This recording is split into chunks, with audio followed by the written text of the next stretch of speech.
So now we clearly move to the policy session of the conference.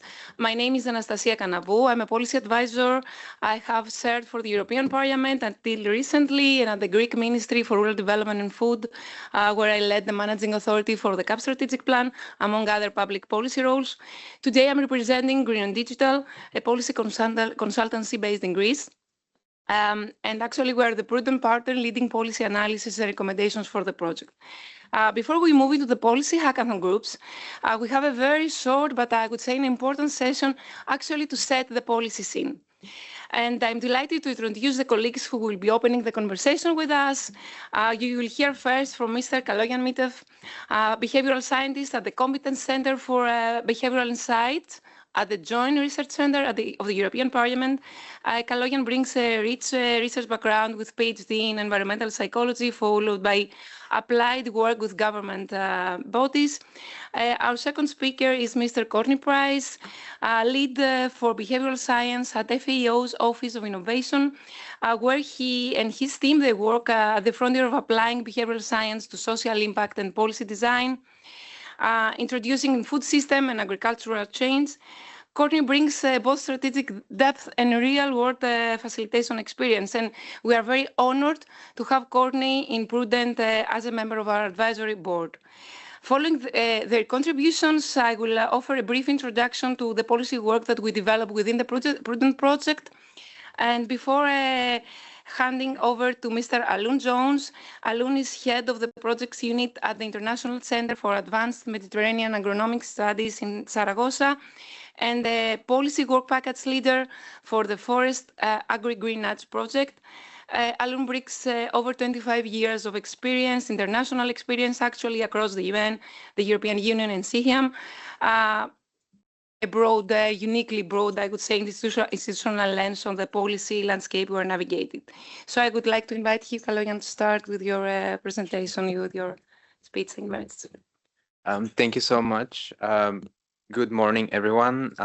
First of all, I would like to thank you for inviting me here. I'm very happy to be here with you today, and thank you for the introduction. As Anastasia said, I'm a behavioral scientist at the European Commission, and I was also very happy to hear that in the previous panel our team was mentioned, specifically the position paper that we have on unlocking behavioral insights. It means that yeah, we are able to reach out a wider audience, which is what we want to do. Of course, I would first like to now start a little bit with some of the remarks. So we heard about green nudges, so I'm not going to go into detail about defining them. We know that, of course, there are small changes to the choice environment, so it could be changing default, simplifying information, and so on. However, of course, they're also very important for policy, and they raise quite a few big questions. So, for example, how people make decisions in real-world agricultural and forestry systems, how institutions can support sustainable practices without overburdening farmers and foresters, and of course how these behaviorally informed tools can be scaled in a way that is seen as legitimate, fair, effective. Then from an environmental psychology perspective, one lesson that we know is that changing behaviors with simply providing information is not enough. Just providing information does not usually lead to change in behaviors. Because people usually act within systems, whether that's financial systems or advisory systems, social networks, infrastructures, and so on. And of course, this is very much in line and important with the area of forestry and agriculture, because this is an area where people usually don't make individual choices. So they're based on professional, economic, social, intergenerational decisions, and so on. So when we talk about, of course, green nudges, I think it's important for us to try to avoid thinking of them as isolated interventions. Perhaps maybe it's more important to think how they fit within the wider system. And this is essentially also one of the key points of this of the report by our team that was mentioned previously. So how do green nudges actually fit within the wider systems in which they are trying to be embedded?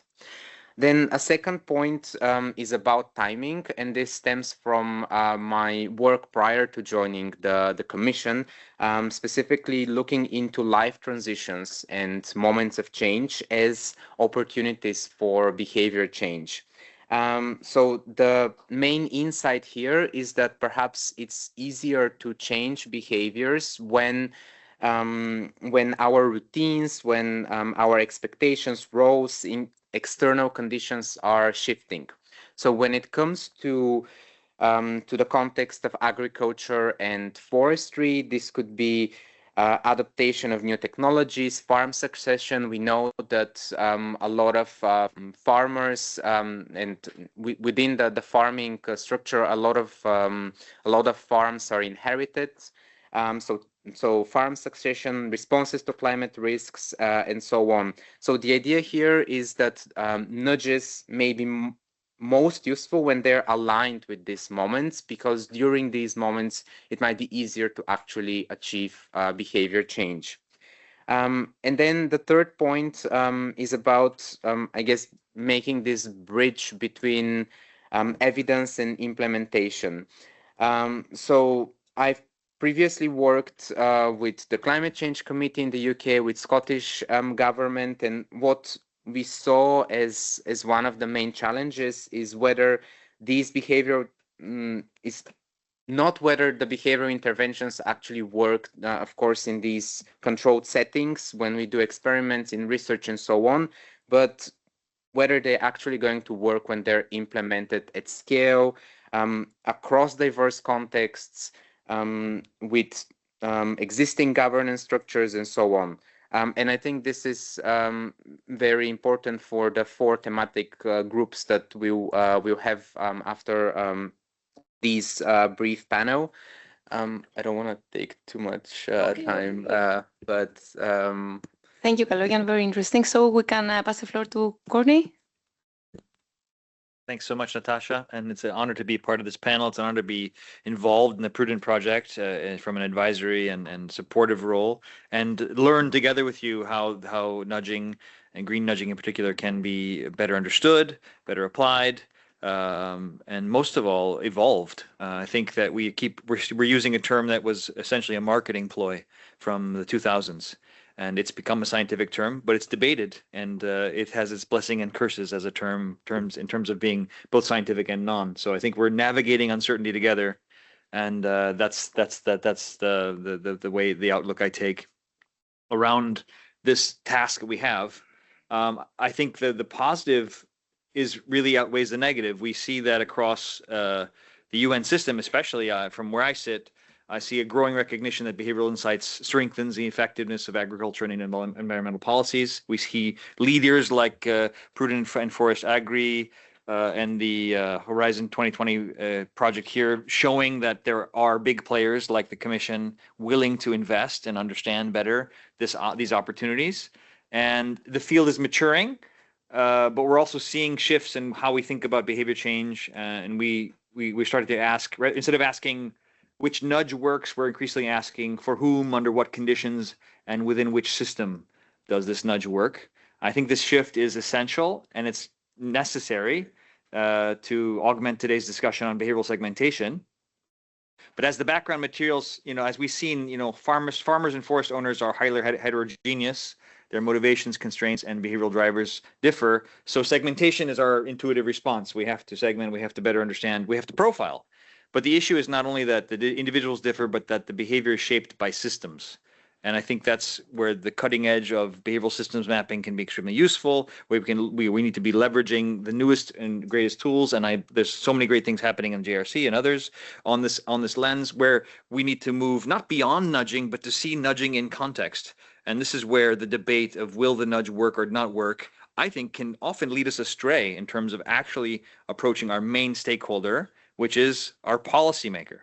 So I think that we need to focus on the efficacy, and I learn more than I can gain on the various nudges that have been applied in forestry and in lose sight of that. But my main thought is a little bit closer to home, and that is this segmentation idea, better understanding our audiences. I think we need to apply it to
Thank you, Courtney. Really important messages, actually.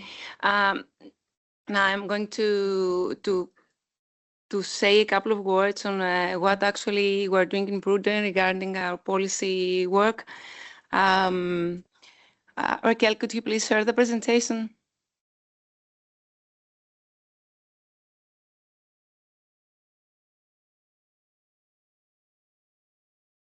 Raquel? Two.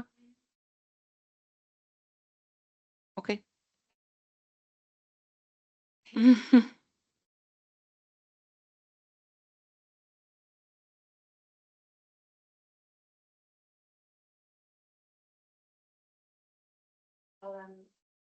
they are going to ask for the whatever you like. Okay. so to not lose time, if that's okay. Of course, Loon, go ahead. Thank you. I don't mention Kel has done a lot of work as you know for this, and my role here is perhaps to try and frame what the next session is about. So I was trying to think, where are we going? What we have to have in mind is the goal, these projects. So in 2 or 3 years' time, with policy, what is the goal? So the end vision. I thought, well, we have to convince policymakers, and I'm not so sure about that. We have to see first if we have, we convince ourselves, and we have to convince ourselves through the practices, the good practice examples, and I'm sure that will happen. But so I don't want to second guess that we're going to convince policymakers that nudges is the answer to everything. But it is the goal I have in mind, and not just policy.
Okay, thank you, Alun.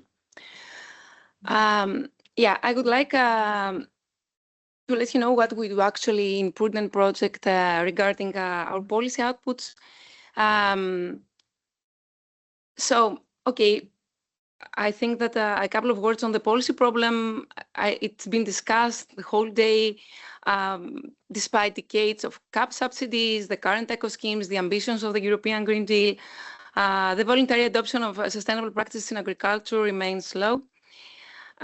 So Prudent's starting point actually is that the voluntary adoption of sustainable practices is not simply a question of money or information. Farmers and forest owners face real barriers, cognitive, structural, deeply diverse. I mean, farmer population, forestry population, they are diverse people. Each one has its own understanding, its own needs, and policies that like fits everyone does not exist. And this is really shown up. Within Prudent, our team leads the policy work. As already said, we have like our task, we have been through a policy analysis, we have started drafting white papers and policy briefs with preliminary results at this point. And, when you work in Horizon Europe projects, it is very important that you give recommendations to policy stakeholders, I would say, not just policymakers, because it's a broad range of people, based on your specific results. You cannot rely on ideas, you cannot rely on simple discussions, you cannot rely on systematic literature reviews. No, you need to showcase your results and be able to give a recommendation based on your results. So here are the titles of our white papers and policy briefs for your reference. You are going to have the presentation. And in Prudent, we have actually 11, I would say, preliminary policy areas of concern. Not yet recommendations, nothing like that at this point.